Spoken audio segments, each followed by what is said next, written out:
ଜୟ ଜଗନ୍ନାଥ ସାଙ୍ଗମାନେ। ଆଜି ସକାଳୁ 7ଟାରେ ନିଦ ଭାଙ୍ଗିଗଲା। ଉଠିକି ବାହାରେ ଦେଖେ ତ ପ୍ରବଳ ବର୍ଷା ସକାଳୁ ସକାଳୁ ହେଉଛି। ହେଲେ ଆଜି ଫ୍ରାଇଡେ ତ ଯିବା ମାର୍କେଟ, ମାଛ ନେଇ ଆସିବା। ବର୍ଷା ହେଉଛି ତ ଭାବୁଛି ହେଲମେଟ୍ ପିନ୍ଧି ପଳେଇବି, ନହେଲେ ମୁଣ୍ଡ ଓଦା ହେଇଯିବ। ଯେହେତୁ ବର୍ଷା ହେଉଛି, ମାର୍କେଟରେ ଏତେ ଲୋକ ନାହାନ୍ତି। ଯିବା ଦେଖିବା କି ମାଛ ଆସିଛି ଆଜି ମାର୍କେଟକୁ। ଏଠି ଚିଙ୍ଗୁଡ଼ି, ଏଠି ବଡ଼ ବଡ଼ ଚିଙ୍ଗୁଡ଼ି, କଣ୍ଟିଆ ପଡ଼ିଛି। ଯିବା ଆଗକୁ ଦେଖିବା କି ମାଛ ଆଉ ଅଛି।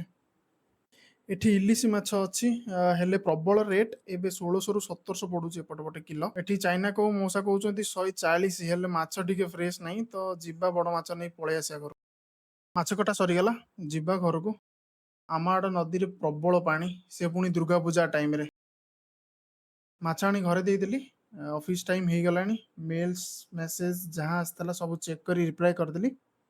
ଆଜି ଫ୍ରାଇଡେ ତ ଯାହା ବି କାମ ଅଛି ସାରିଦେବି, କାରଣ ନେକ୍ସଟ ୱିକ୍ରେ ଛୁଟି ଆପ୍ଲାଏ କରିଛି। କାମ କରୁ କରୁ ଲଞ୍ଚ ଟାଇମ୍ ହେଇଗଲା। ଯିବା ଦେଖିବା କ'ଣ ହେଇଛି ଲଞ୍ଚରେ। ମାଛ ଭଜା, ଡାଲି, ଭାତ।